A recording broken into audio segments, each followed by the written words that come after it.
Hello, I'm Sarah of Tortoise Crafts. I wanted to update you on how I was doing with Laura's Roses quilt. I finished quilting all 25 squares and they're hand quilted at the end of last month, and now I'm starting to put it together. We were thinking about which fabric we wanted to use for joining. I had a couple of ones that had meterage of rather than these which were fat quarters. And it was the blue or the red, and then I found at the bottom of the box another piece, the floral. And when we laid it out, originally we'd been thinking of having the red, but we felt it made the quilt too red, if that makes sense, and we've gone with the floral. So I've cut my front joining strips 1 1/8 in the floral, and I'm using the red, which is cut 1 3/4 and ironed in half for the back joining strips, because I know it's a fabric I'm not going to use anywhere else. I haven't made the decision yet on what I'm going to use for the edges, the binding edges, possibly the blue, but if I've got enough of the floral, then I'll use the floral. I've got the first 3 rows together, and when I started to put it together, I realised that I actually had to be really careful about putting it together. It wasn't a case of just joining the back strips, putting the back strip on, hold on, let me find the piece, putting the back strip on, joining the front strip and just adding the next block. Because it's all squares, I've got to line up all the squares. And I also realised that with this front, these full quilted ones, they all need to be the same way. So it's been a little bit of juggling around, and that's why the quilt tends to spend a lot of the time, the bits I put together, behind me, so I can make sure I'm matching everything up and I've got these squares in the right direction.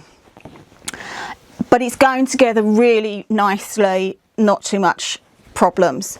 There are a whole series of videos on how I use Quilt As You Go, step by step on each of it, but I put the 1 3/4 pressed in half back joining strip and front joining strip on like that, and then I will take the next square, and I know this is the next square because it's in the pile in the right order, and I know that this is the edge I'm joining to because I've put a pin here to remind me. And then these 2 pieces will go together, and I always start by pinning the 2 ends. As I said, with a lot of quilts when I put them together, because these will be borders and plain, no joins, no extra pieces, I don't have to think about this. But with this one, I'm having to make sure I line up all these squares and make them as near to lined up as possible, because I will notice, and I know Laura, who this quilt is for, will definitely notice if I haven't lined it all up. So it's a case of pin them, check that they are lined up. I only minimally pin it.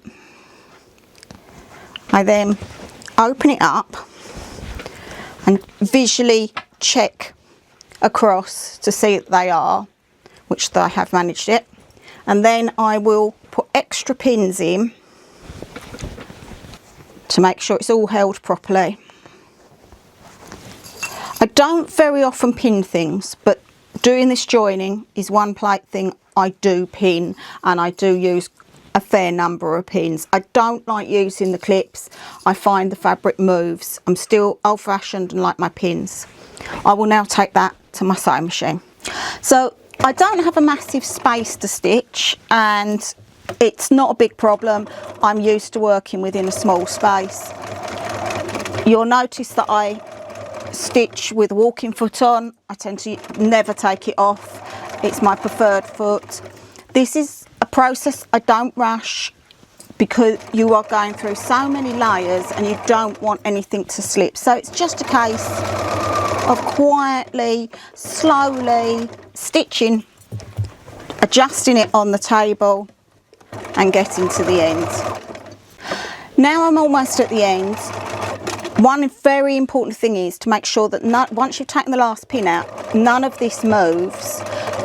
So you do have to hang on to it. Sometimes if it's a bit close to my finger, I will use the end of my scissors to hold it.